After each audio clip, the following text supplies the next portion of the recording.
Coach, obviously a tough one. What do you say to the team, or do you say anything to the team after it's over? Yeah, I said a few things to them. I think it's three lessons, I think, from our standpoint come out of that. The fact that, I felt we had pretty good control of that game, and then, we go on the power play at 3-0 with a chance to potentially ice it for us, and, we got real casual.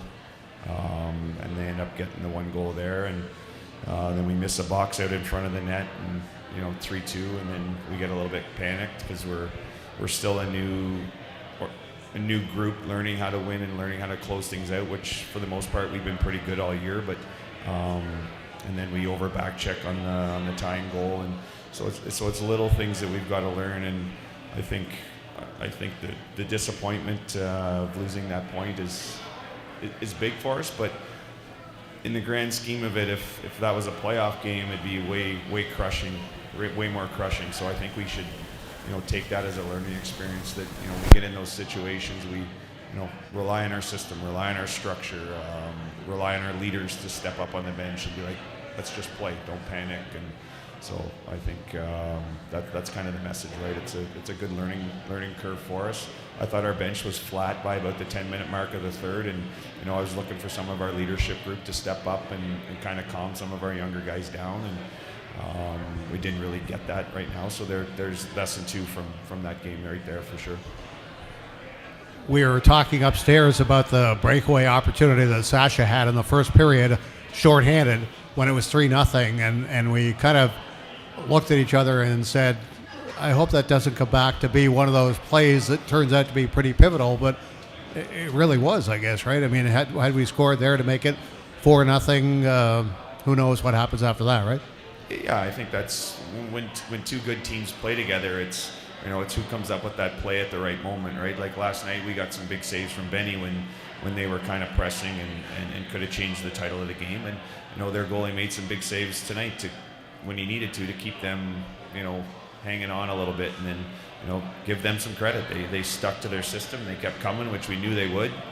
That's the type of team they are. They're not first in the conference or tops in the conference for nothing. They stuck with it. Knew that if they got a break, they could kind of tilt the ice a little bit, and they were able to do that.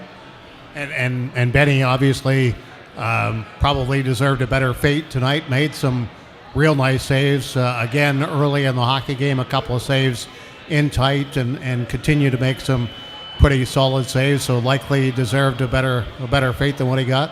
Yeah, for sure. I think he did. I think he's been, since coming back from the World Juniors, he's been excellent for us. He's made saves when we needed them, and that's part of the reason why he's considered one of our best 5 players on the ice for us.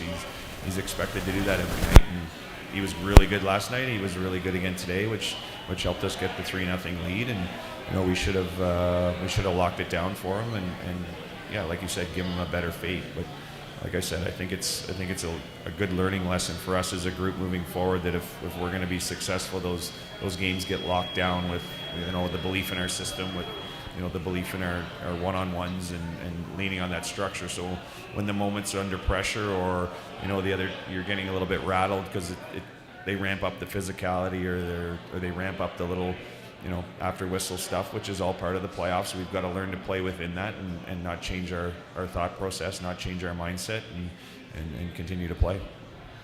Taking on Flint on Monday, kind of a quick turnaround. What do you expect on Monday, and what do you have to do to prepare for that one?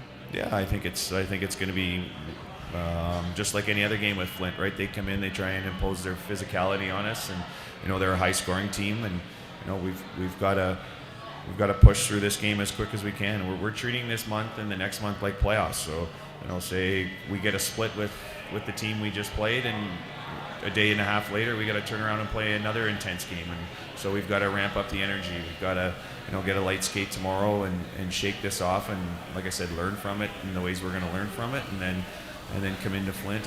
And then when we dictate the play, when we play at our speed, we're a dangerous team, and we have to believe that we can do that for 60 minutes and stick to it. You mentioned treating this like playoffs. I mean, you're going to see London enough time in the next couple of weeks that it almost is a series. I mean, what are the pros and the cons of seeing a team that often in such a short period of time? Yeah, I think the pros are you get to play intense hockey like that, where you got to be prepared right from the first shift, and you've got to play 60 minutes, or you got to play 60 plus minutes, and that's what you expect in the playoffs. I think our schedule is a great time for us to learn that. Right, like I said, we have a new group that's our core guys that have been here. They haven't had a whole lot of success in winning. Some of the guys we brought in had some success, but as a group, we haven't really won much as a team. We're not consistently winning like we expected to, and we've got to learn how to do that in a month and a half or 2 months. And these games are perfect. Lots of games, sometimes 1 day off, sometimes 2 days off, and back-to-back games. We've got a 3-3 coming up next weekend, so we've got to find ways to raise our level, raise our intensity night in and night out. You mentioned that about the 10 minutes of the third period. You notice the bench was flat, and you're kind of waiting for some of the leaders to kind of fire the guys up. Now, at a time like that, do you point it out to them that, hey, this is the time we want you to get your teammates going, or do you just sort of step back and see if they're going to do it on their own? Yeah, I think you kind of feel it a little bit. I thought, we talked a little bit after the power play goal or the shorthanded goal that went in, and tried to calm the guys down a little, but it can't always come from the three guys behind the bench, because we're talking all the time to them. They've done a good job all year. I think we've closed out a lot of games this season, and we've been up. So it's not like this is an occurrence that happens regularly. I want them to grab hold of that and to realize when they feel the momentum slipping, and then I need a line to go out and find a way to turn the momentum back with a good shift in the O-zone, or the puck just goes deep, or you create a scoring chance or a rebound, or you draw a penalty like we did, and then our power play's got to go out licking their chops saying, okay, we can go put this game away if we bury one now. And that's the mindset you got to get to. That's a playoff mindset, where you're going in and you're gonna put it when a team is down, you put your foot on their throat and you finish them off when you can.